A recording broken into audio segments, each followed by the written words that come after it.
Hey, welcome to my podcast, the podcast that I do sometimes when I feel like it. This episode, I don't have any clear goal, like last week. Um, and I also don't feel like looking nice, and I don't feel like sitting in front of a camera. So, um, this episode, I will be uh,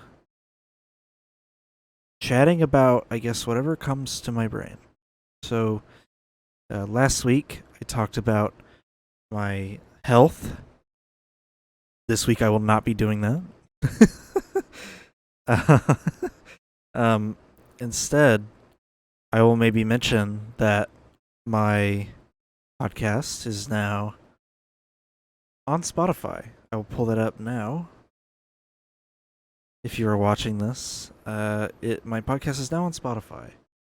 Now, I do not like that this Acast thing is on there. Hopefully, in the future, I can just host my own RSS feed and not have to deal with that. But for right now, I'm using another service to help me host it because I am lazy. I didn't realize that I could have just did an RSS feed through Patreon, so that is why it's through Acast. I will also now use this opportunity to bring up that this podcast is on Patreon. If you would like to pay me money, let's see if I can pull this up. Look at it as a public viewer.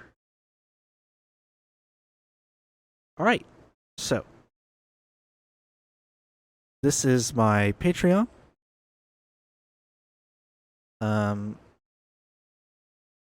yeah, this is the Patreon. You will get the episodes a day or two early, and these are the tiers. This $1 tier is just to support. The $3 one is just the normal, also probably just to support. I will say though, I probably need to add early access to this tier because I have accidentally started releasing these on the $3 tier. So I will probably have to add that. But yeah, there are multiple tiers. Just choose one. Literally, this one's just all of this stuff, but also, it's the same. So that's why I say support. It's different tiers for different levels of support. But $3 and up, more than likely, is the early access ones. Bonus content eventually if people actually start supporting me. So yeah, so far every episode from episode 11 to this one is on the Patreon. So very cool. Anyway, all right. Now that I'm done shilling, I suppose I will start discussing things.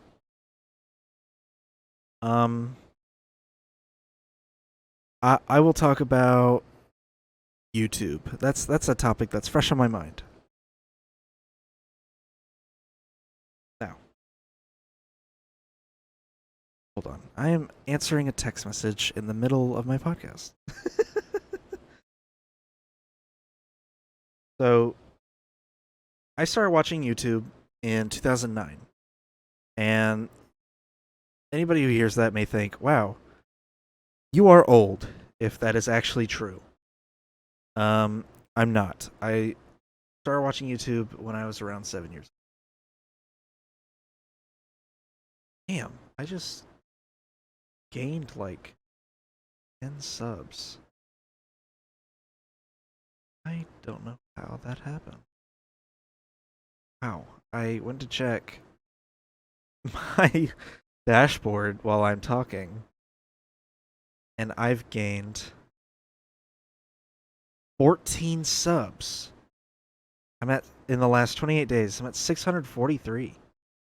I am not sure how that happened. All right. Anywho,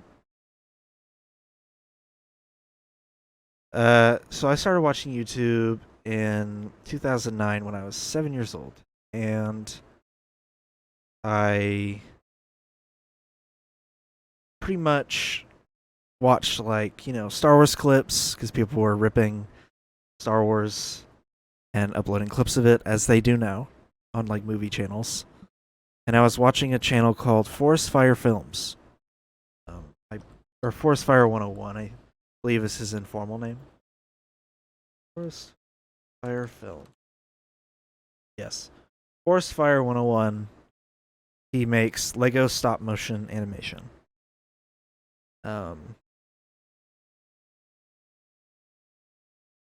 So a lot of people may recognize him as the guy who created the Duck Song. I used to watch videos like, all his Lego Batman stuff. I used to watch, like literally just the Lego Batman stuff, I think, is the majority of the stuff that I watched. I did watch a little bit of his Lego Star Wars stuff. But I watched pretty much all of his Lego Batman videos back then. But yeah, he's most well known for the Duck Song.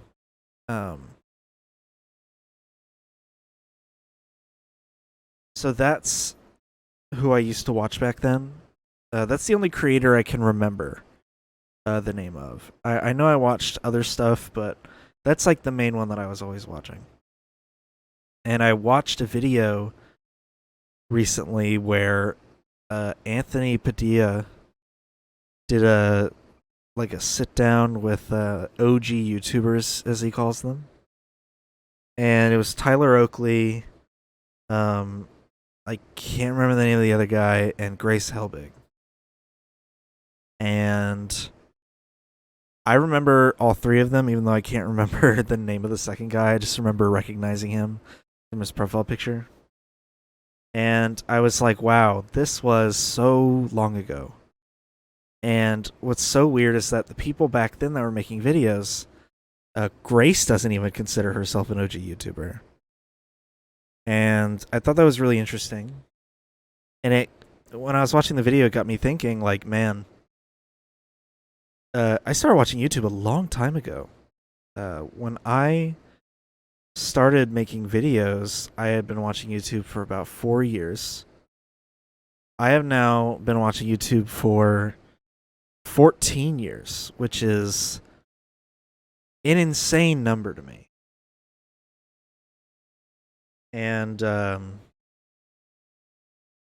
one thing, and this is going to be such a tonal shift.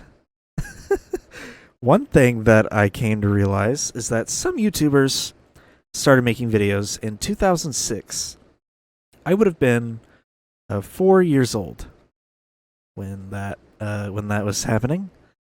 And recently, in quote-unquote OG YouTuber named Boogie, or what is it, like Boogie2988. You may recognize him as like the Francis character. He is dating a 20-year-old. Now, keep in mind, this woman's younger than me. So, automatically I'm like, okay. And he's 48, for context. There's something about that age gap that has always disturbed me when someone over twice someone's age like that decides to seek out a woman that age. And think about it like this. Let's say you're 28 years old and you're just chilling. And then randomly the thought crosses your mind, there are babies being born right now. In 20 years, I'm gonna date one of those babies. Imagine that line of thinking. Now, imagine you are 48 years old and you decide, this 20-year-old, I want to date her. Is that not a little weird that you are more than you're more than 20 years older than her? You're 28 years older than her. And someone pointed out that Boogie made his YouTube channel in 2006. If this girl is truly 20, because I know Keemstar's girlfriend, also a weird age gap, has claimed that she's actually 18. She's alleging that the girlfriend's actually 18 and that Boogie's hiding it. If she's 20, she was 3 years old when he made his YouTube channel. Imagine if in 2030 I decided, you know what, I'm going to go out with somebody born in 2010.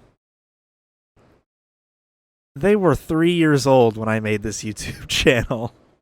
Or my main one, at least. Like, that's such an odd thing to think about. And if she's 18, then, like, that's even worse. I mean, she was 1. She couldn't even walk when he made his YouTube channel. Not that there's, like, a difference between 3 and 1. But, like, it's even worse somehow by, like, a very minute amount. So, also, it's also rich from Brantley, Keemstar's girlfriend, that she's saying this, because when she started going out with Keemstar, Keemstar was like, what, 41? And she was 20? I'm 21, and a baby born right now is essentially what Brantley is, because Keemstar was 21 when she was born.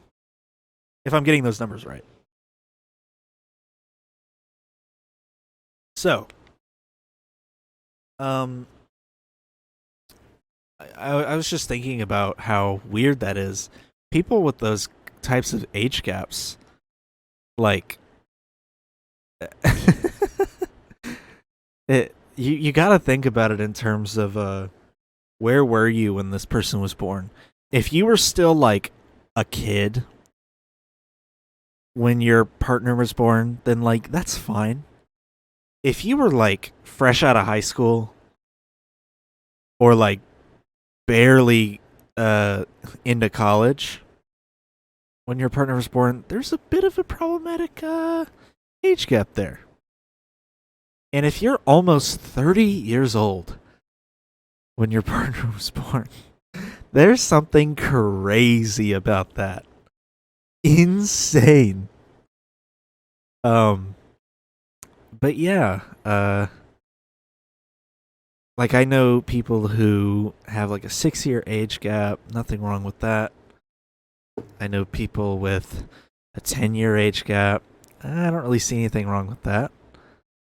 But there's something especially strange about 48 and 20. Like, look, let's say he's 68 and she's 40. Who gives a shit? I don't.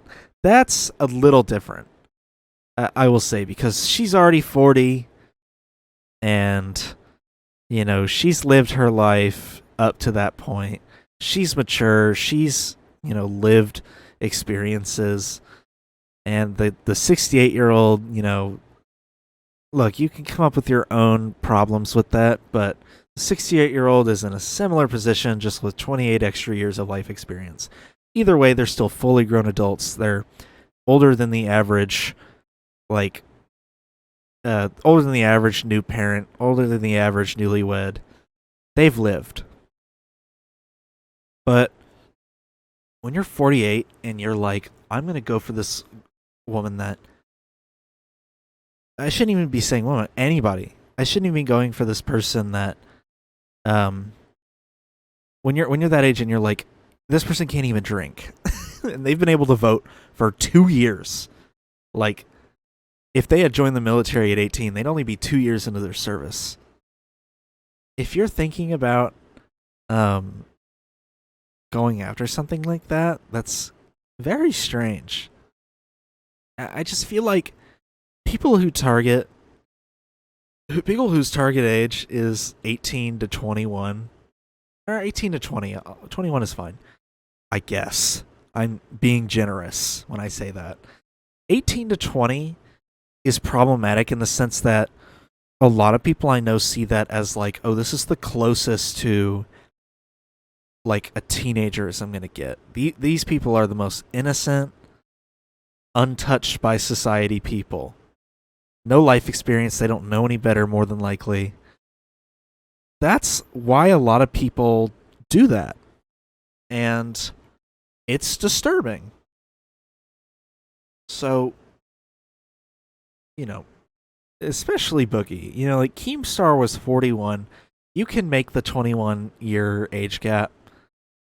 Or he might have been 40. I don't even know. You can make the 20-year age gap jokes.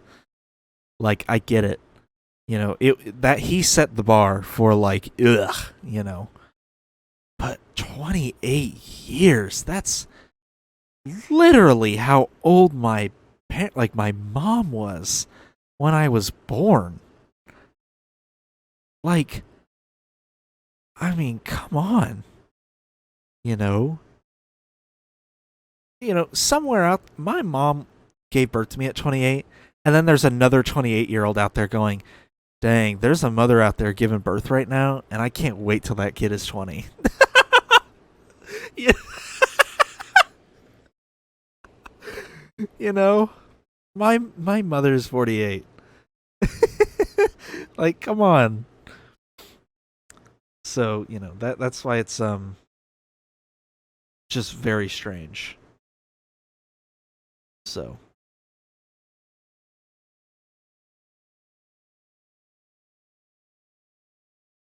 anywho, let me pivot. What else can I talk about?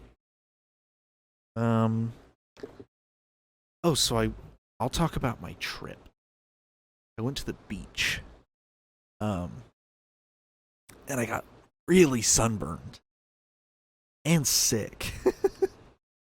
But most importantly, I got sunburned. And all my skin peeled, and I thought, in my infinite wisdom, this is why a 48-year-old should not be dating a 20-year-old. I am 21, and in my infinite wisdom, I decided to swim in a pool with no sunscreen because I just wasn't thinking about it, and I went, I'll be fine. And so yeah, I was at my mom's house, and I was swimming in the pool, and now I have this like super jagged line on my arm where I burned myself again. And so, like, when I burned myself at the beach, my skin peeled, and it peeled like a decent chunk of my arm. Well, all that new skin, all that smooth, brand new skin, has now been reburned. And I now have one of the worst tan lines anyone can have. Think of like a European country's border, and that's what the side of my arm looks like. Because somebody didn't want to put sunscreen on there. So yeah. So I'm a bit of a moron. And also, yeah, my face burned horribly too. Like, my forehead is super red, my cheeks are super rosy. It's so bad. um,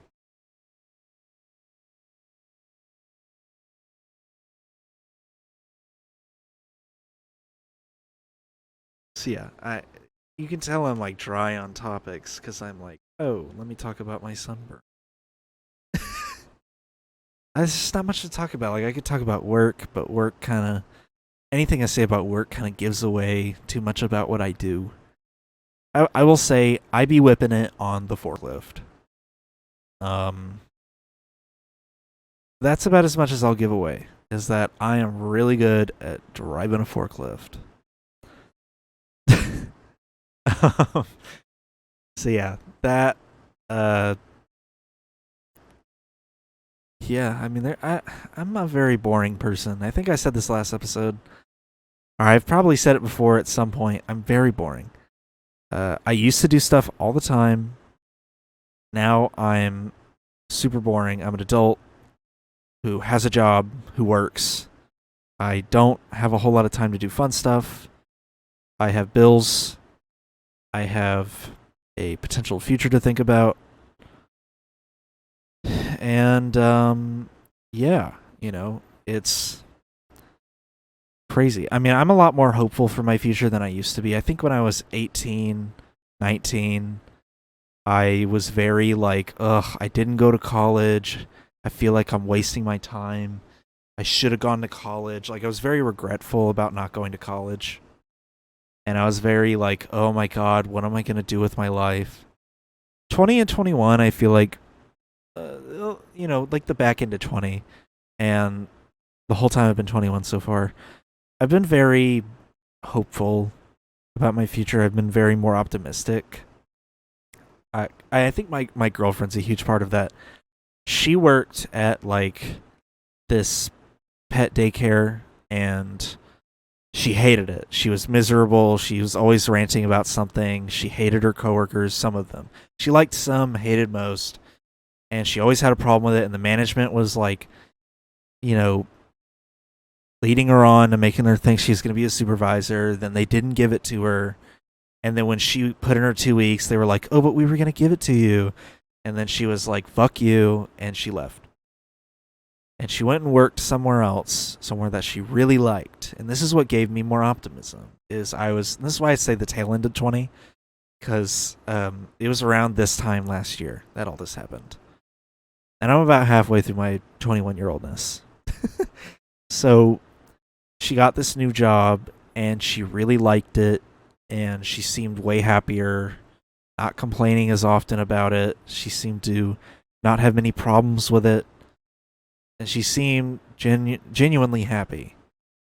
I'm saying it in the past tense as if it's still not true. She still really likes her job. She recently, 2 months ago, or I should say back in like January, she was promoted to be the manager of a new branch of their company. And 2 months ago is when they started like making the move, and then about a month ago is when they finally settled in. And she has been a manager basically running this place for the last month now. She seems like she really enjoys it. And now, basically we're anchored here now because I want her to keep this job. I want her to pursue it. She seems really happy. And I think she likes it. And it made me more optimistic about my future because, like, she's like me. She only went to college for a little bit, about 2 years. And she, didn't have any experience in this field, unlike me, who is seeking out a job in a field that I already have a lot of experience in. Just no, like, degree to show for it. Just, I have the references and whatnot. She had none of that. And yet she's excelling and making it farther than I have. And I think her dedication and like her ability to grind at these jobs, not that grinding at a job is a good thing because, that's a whole rabbit hole, but I think her ability to do a good job and get noticed by management has really helped her, and I think she's super dedicated. I feel like she's gonna hear this. Like, this is gonna be the episode that she listens to, and she's gonna be like, "Oh my God." But I'm being honest. I think when she puts her mind to it, she can move mountains, and her doing that has really boosted my confidence. She knows I'm talking about her. She just texted me that she loves Cillian Murphy. Me when Oppenheimer. Yeah, she's amazing at what she does, and she has the ability to literally move a building with her bare hands if she wanted to. And I think that's super inspiring, and it really has encouraged me to have more optimism about my future prospects. instead of thinking like, oh my god, I'm going to be stuck in this dead end job, or oh my god, I'm going to be like killing myself physically for the rest of my life, or oh my god, I'm going to have to like barely scrape by to find decent jobs. Instead, I have some hope. I have more of a good outlook on what the future holds for me. And I think my girlfriend is has very much helped with that attitude that I've had.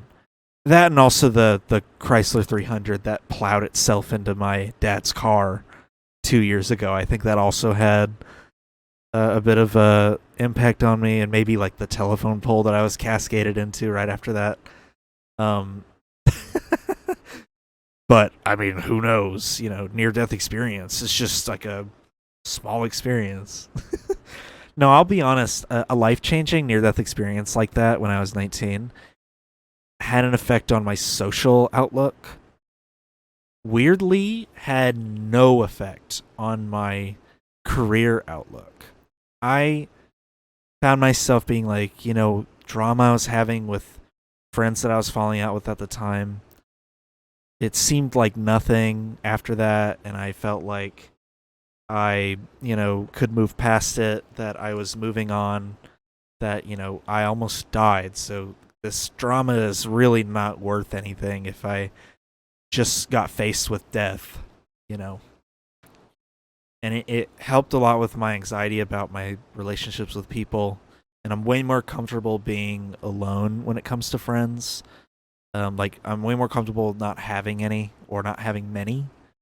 Having maybe very few. Very comfortable with that as a result of that whole event. But I found that it had little to no impact on my outlook of my career.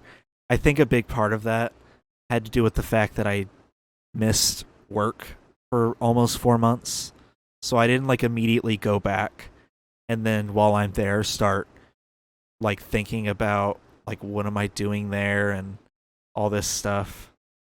I think the big gap kind of made me see it differently. Like when I was injured, I think about a month in, I was like, okay, I'm almost out of money. I had to keep ordering delivery cuz like for the first week because I didn't have a working car.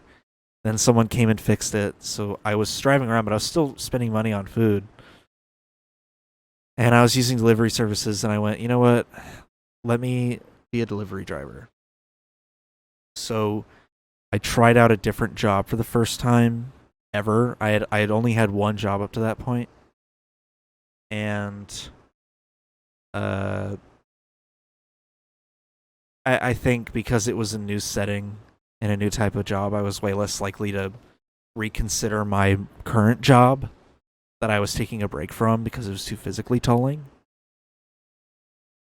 So it's a very strange thing when something like that doesn't change your job outlook. But it's also funny how a year later, my outlook was changed again, but in terms of like my future job.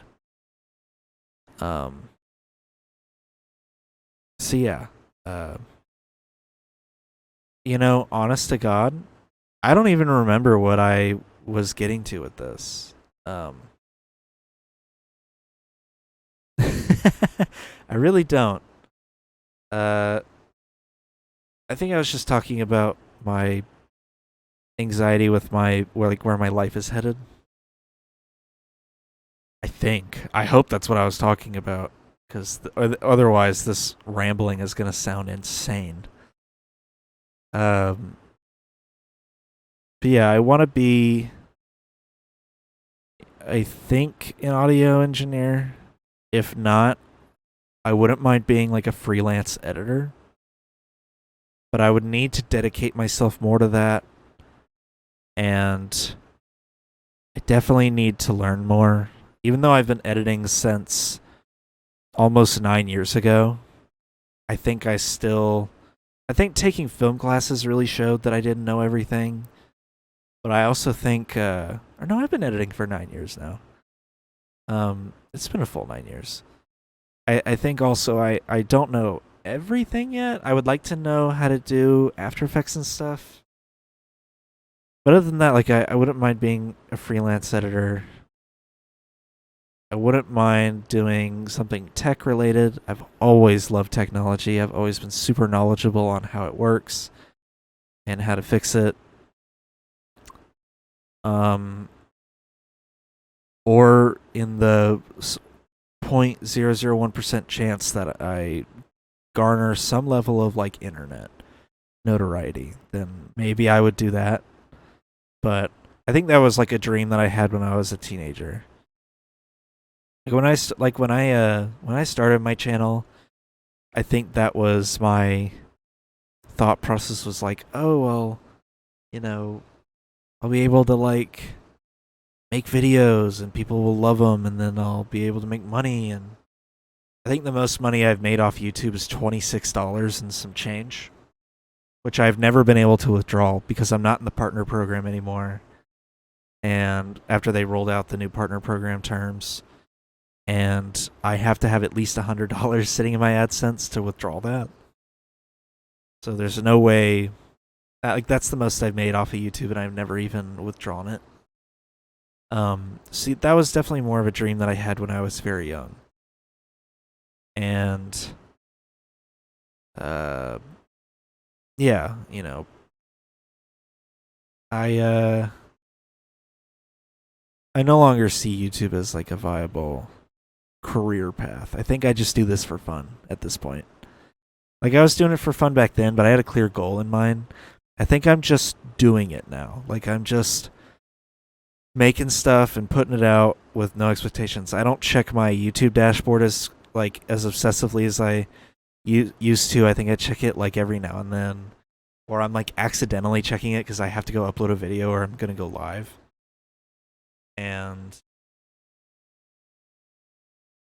you know, I think this is definitely not the career I'm striving for. Um, but you know, I want to do something that I won't want to bash my head into a wall of bricks over. I want to do something that I enjoy, that I'm knowledgeable on. The current job I have that I've been doing for 5 years now is not exact. Like I'm good at it, and I know what I'm doing now. And there are times when it's fun.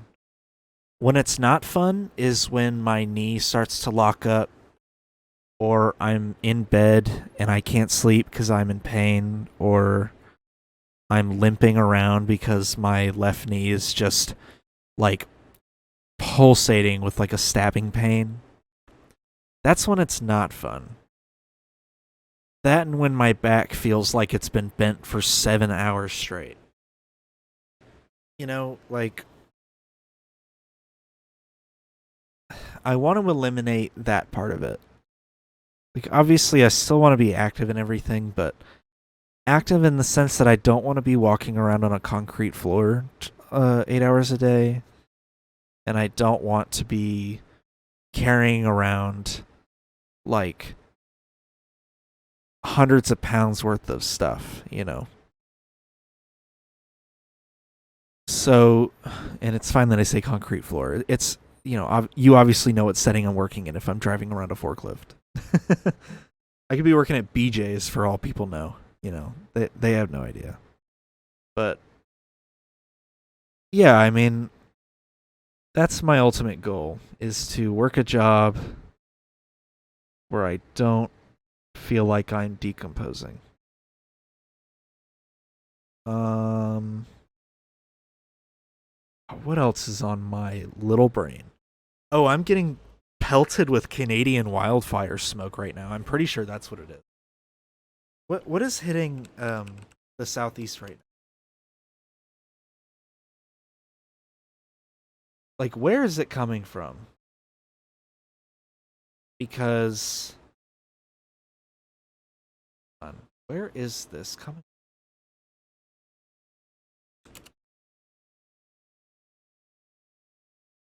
Because I think I think it's from the Canadian wildfires. Um, or it's coming from maybe the South Carolina or something. I'm not entirely sure. Yeah, it's from the Canadian wildfires. We're getting like blasted by smoke right now. Going to work, dude, it's like you can't even see the city anymore. It's just like a haze, and the sun is just an orange ball in the sky. There's no rays coming off of it. You could practice. Not that you should. This is horrible. But you could basically look at it, and it's just an orange ball. It'll still burn a hole through your retinas, but that's what it looks like. And yeah, we're getting pelted with that right now. We're also going through a horrible heat wave, just like last year. I don't know how much longer we can put up with this bullshit before we realize maybe we should stop pumping CO2 into the air. But it's like upwards of 96 degrees with it feeling like 115. The ocean is apparently like 100 degrees off the coast of Florida. Like, how much longer are we going to deal with this? We're getting hit with like heavy smoke and haze from Canada right now.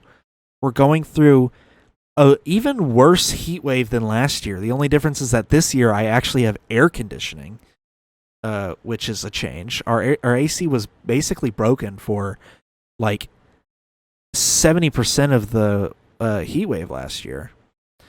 How much longer are we going to put up with this?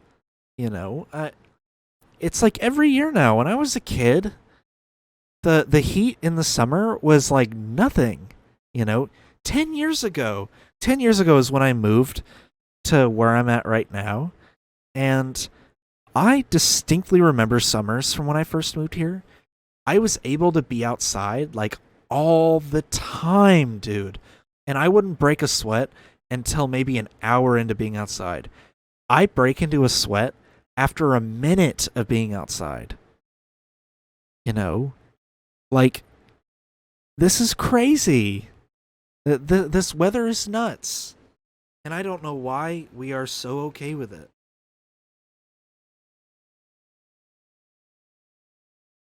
I don't get it. Um.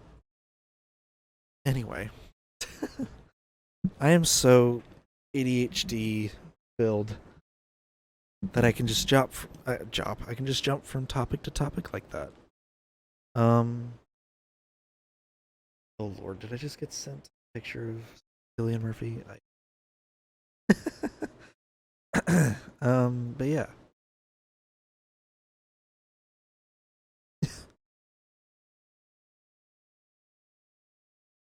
But yeah.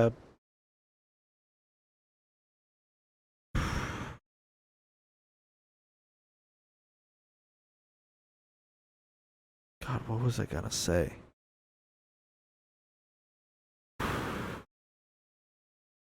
Yeah, I mean, I guess that's just my rant. But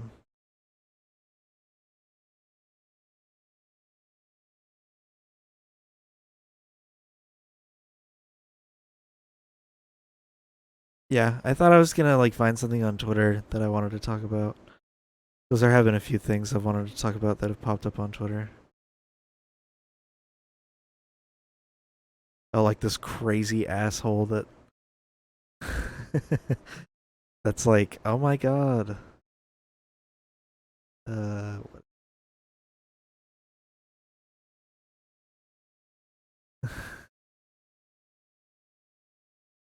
yeah, there's like this crazy asshole on Twitter that's debating me.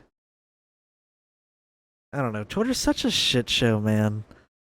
My big comeback on this podcast, like when I started making episodes again, was about the downfall of the site. Since then, we have lost the curated trending tab where they would like write descriptions of stuff. We've lost that. We've lost the automatic video player recently, where you're scrolling through Twitter on your phone and you can just let the video play without sound with the captions on.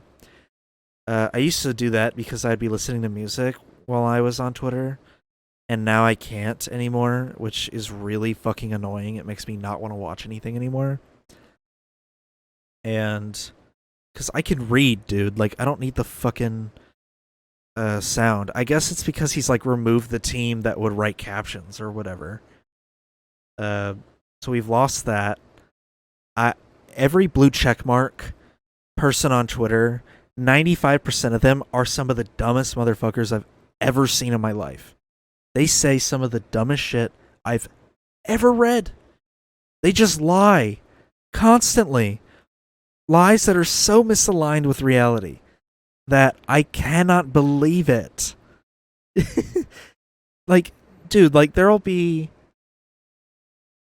a fucking statistic in the tweet, and people will be like, yeah, that ain't true. I don't believe it.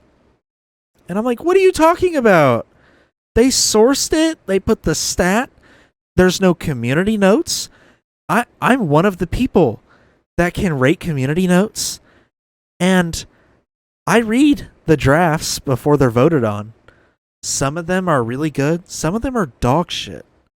And I will tell you right now, I have seen some of the funniest shit in the community notes of just the most butthurt morons. Like, I'll go to a tweet, right?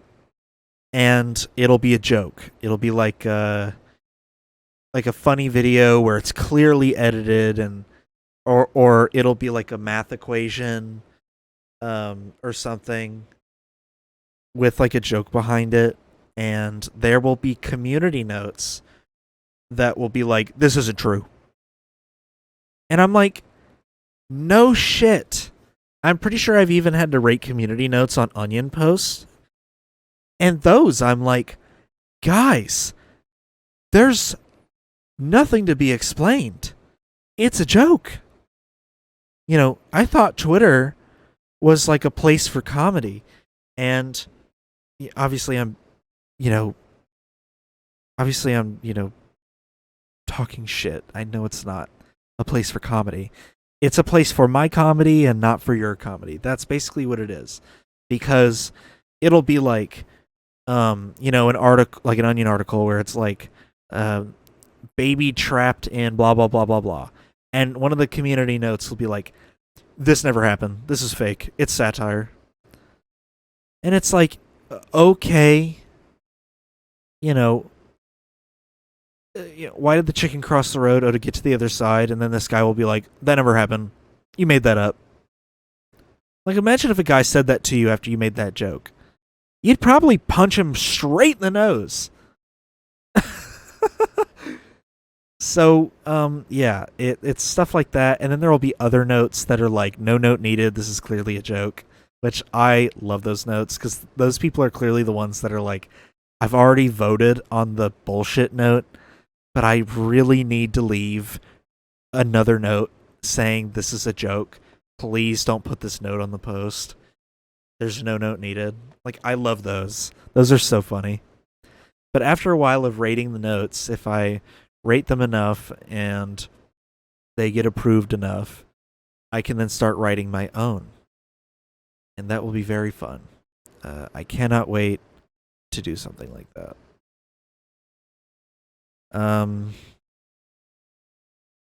So yeah, Twitter is going down the hellhole, and that's all I gotta say about it. Yeah, because I'm so tired of talking about it. I'm so tired of talking about those people. I'm tired of talking about a billionaire's failed baby project where the richest man on earth went, what if I bought Twitter? And then made an offer. And then they went, agree to these terms. And he went, sure thing. Waived his right to due diligence. Then immediately was like, wait. Oh my God, wait. And then got duped into buying it anyway. And now he's trying to like sue the law firm that forced him into buying it after he agreed to buy it. It's so funny watching this man squeal. But let's not release some of the blame off of other people. Meta has released Threads. I will say Threads is so early in development that it's such an ass app. I've tried to enjoy it, but my god, they need a trending tab. They really need to put a trending tab. And then they also need to make it to where I can separate my following from my For You. Because, oh my god. Excuse me. Oh my god, I'm so tired of seeing tweets from like Slim Jim. So yeah. The app would be better if it was worked on more. On top of that, there is now Blue Sky, which I still don't have an invite code to. Please, for the love of God, can I have an invite code? Or open it to the public. Please. Because your little platform that's supposed to replace Twitter, Jack, it's gonna die. There's gonna be no interest in it because it's not a public beta anymore at all. It never was. It's a private beta. And I think that's killing the app. If you want another Twitter alternative, I wish Google Plus still existed at this point. Tumblr. Where did Dig go, dude? When you needed it. What are we gonna do without Dig? Do not use Reddit. I don't think you should use Reddit.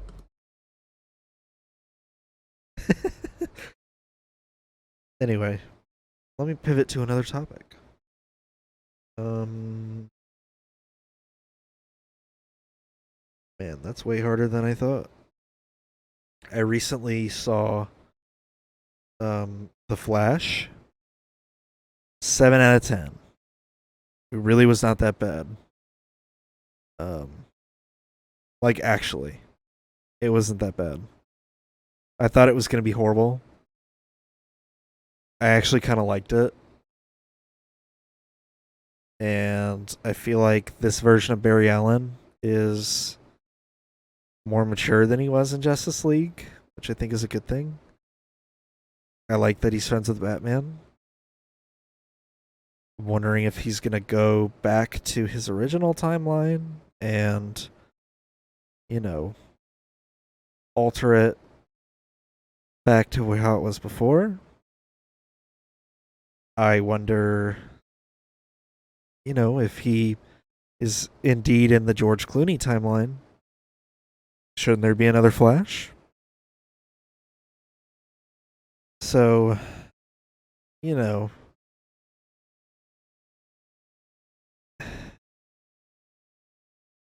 gotta say, at the end of the movie, he alters the security cam footage, which is how he ends up in George Clooney's world.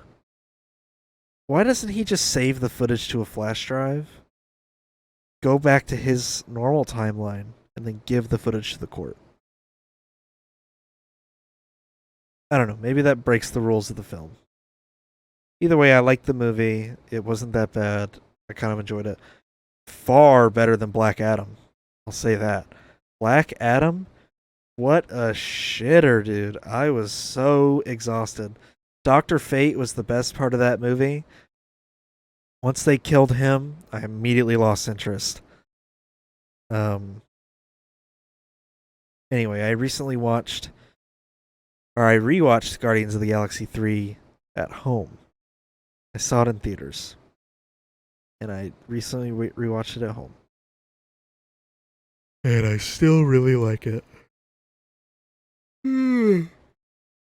Zero criticism. I liked it. And then I've been binge watching House, which is a medical comedy, a dark medical comedy. They used to air on Fox, and it is now on Amazon Prime. You have Prime. It is free to watch in the US. I don't know if it's free to watch everywhere else. It's so good. I recommend all of it. I like all of it. You can virtually watch any season, and it's pretty much the same show across every season until you get to about season 6, 7, and 8 when the dynamics are changed enough where you can say it's very different. But yeah, overall, really good show. I highly recommend. I will not gatekeep House. So yeah, I guess that's the episode. I said it before. We are indeed on Spotify now. So make sure you go and listen on Spotify if you want to, And we're also on Patreon. So I don't feel like pulling up the Patreon. So yeah, it'll be on the description. Anyways, if you've listened this far, thank you so much. And I will be in the next episode, probably with a webcam. I do these episodes every now and then. So, these aren't often. It's just when I don't feel like being on camera. So yeah, thank you for listening. And have a good rest of your days or nights. Bye-bye.